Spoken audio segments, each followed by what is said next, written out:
of you. Welcome back. In previous class we discussed some of the points from the liver. Now we are going to discuss about functions of the liver. Very important topic here.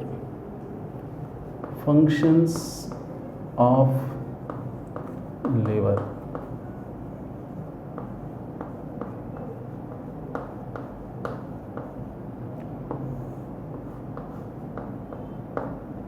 Functions of the liver.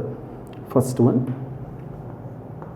liver has no digestive enzymes. No digestive enzymes. Digestive enzymes are absent in the liver, but it is also helps in emulsification. Emulsification. Larger fat globules are converted into smaller fat globules by liver. So it plays a major role in emulsification of the fats. But due to the absence of the digestive enzymes here in the liver, it contains bile pigments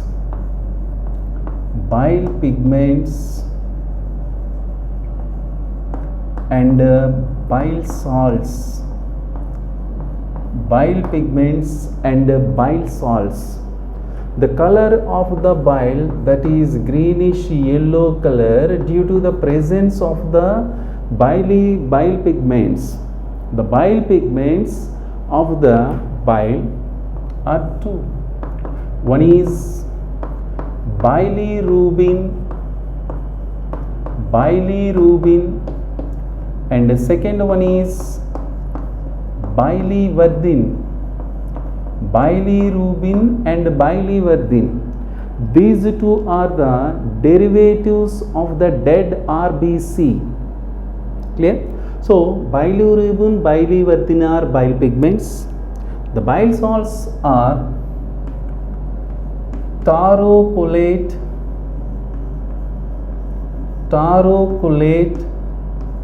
and glycolates of sodium and potassium. Sodium tarocolate, sodium glycolate, potassium tarocolate, potassium glycolate. These are the bile salts of the bile.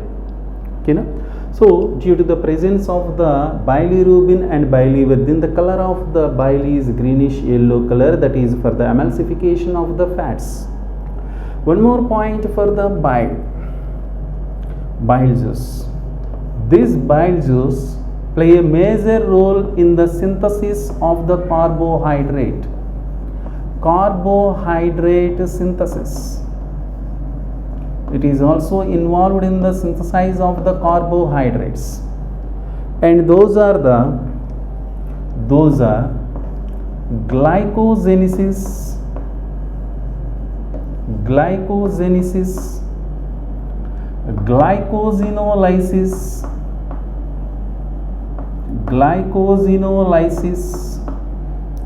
and lipogenesis. So these are the process of the carbohydrate metabolism. So the liver also, the bile also play a major role in the carbohydrate metabolism.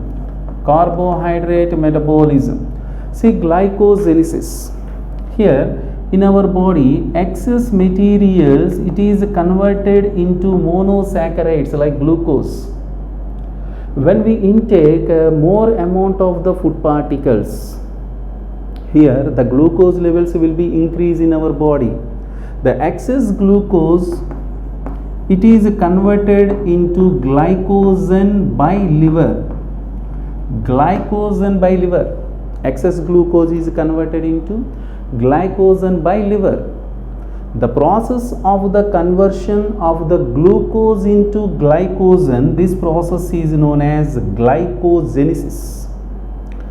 Genesis means formation. Formation of the glycogen from the glucose. This process is glycogenesis.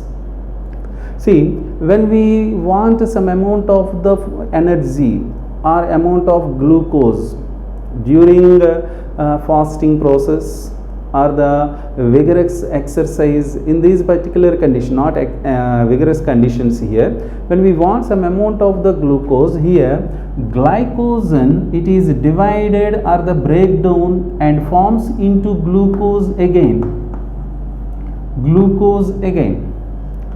The process of the formation of the glucose again from the glycogen, this process is known as glycosinolysis. Lysis means division.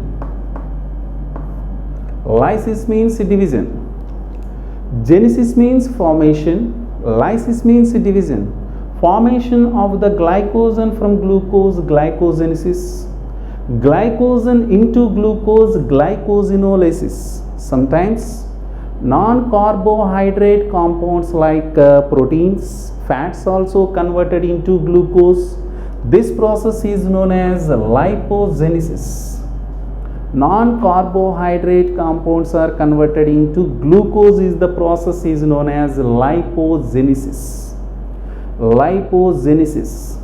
Okay, this is the process are there. Not only carbohydrate metabolism, this bile, the liver play a major role in the fat metabolism also. Not only the carbohydrate metabolism, but also involved in the fat metabolism.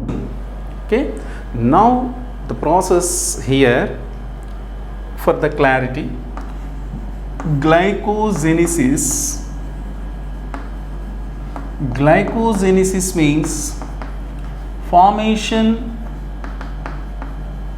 the formation of the glucose, formation of the glycogen from glucose,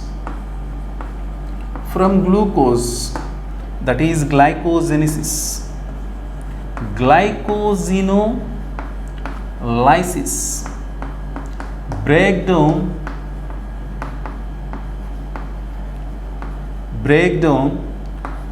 glycogen into glucose. Glycosinolysis. Non-carbohydrates converted into glucose is known as lipogenesis. These are the processes are present here. Not only these materials, but also the fats here. It is also involved in deamination process. Deamination process means D means removal. Amination means amine group. Removal, amine group into amino acids. The remaining materials, it is turns into urea. That is urea cycle. See, this is the cyclic process is known as ornithine cycle.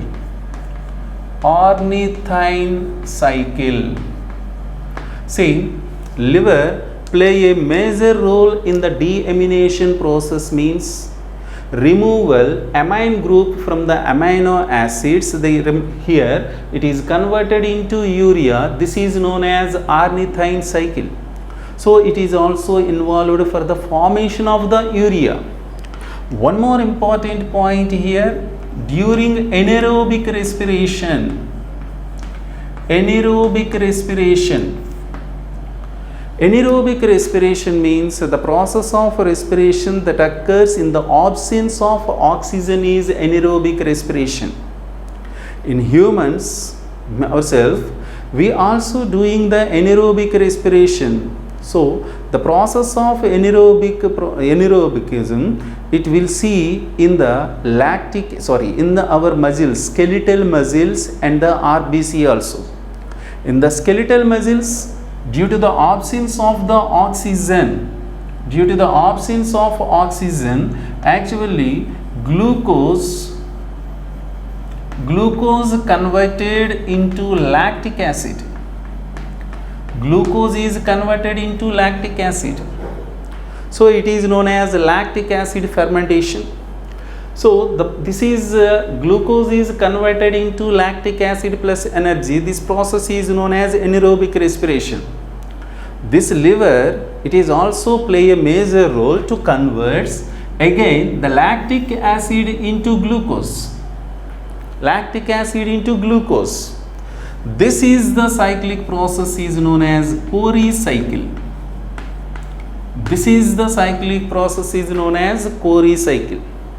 Here in ornithine cycle, urea will form, whereas in Cori cycle, lactic acid becomes glucose. This is also conducted by the liver. Okay, na? And now the next point, this liver, it also called as thermoregulatory organ. Thermoregulatory organ means it regulates the temperature. Thermo means temperature. Liver, it is also known as thermoregulatory organ because it is maintains the temperature, so that it is known as a thermoregulatory organ.